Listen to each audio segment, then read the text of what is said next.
ढैये की मार भाजपा की महिमा अपरंपार, डॉक्टर हटाओ मुझे बनाओ का नारा गूंज गया था 4 दिन पहले।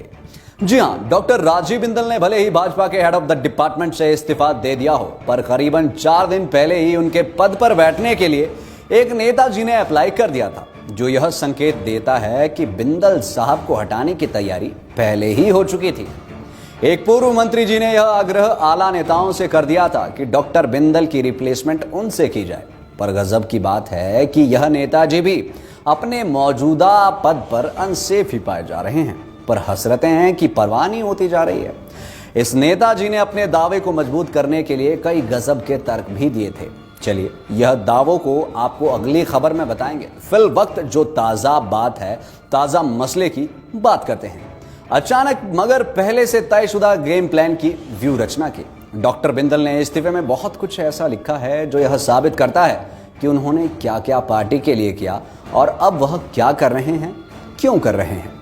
दावों से भरे इस्तीफे में डॉक्टर बिंदल ने इसके दूसरे पैराग्राफ में जितनी खूबसूरती से अपने कार्यकाल को दर्ज किया है, उतनी ही तीखी कलम की नोक लास्ट पैरा की 3 पंक्तियों में कर दी है।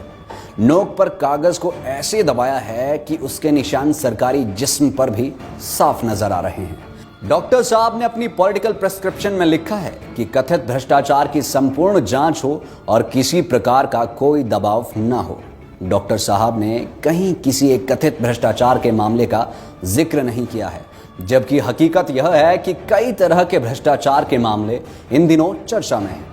एक तीर से कम मौजूदा 3 भ्रष्टाचार के मामलों को तो उन्होंने भेद कर रख दिया है। हैरानी की बात यह भी है कि जेपी नड्डा के नाम लिखे गए खत में कहीं भी यह नहीं लिखा गया है कि उनके इस्तीफे को स्वीकार किया जाए। सीधा और साफ लिखा है कि मैं नैतिक मूल्यों को ध्यान में रखते हुए प्रदेश अध्यक्ष भाजपा के पद से इस्तीफा दे रहा हूं। स्मरण रहे कि मैं केवल उच्च नैतिक मूल्यों के आधार पर त्यागपत्र दे रहा हूं।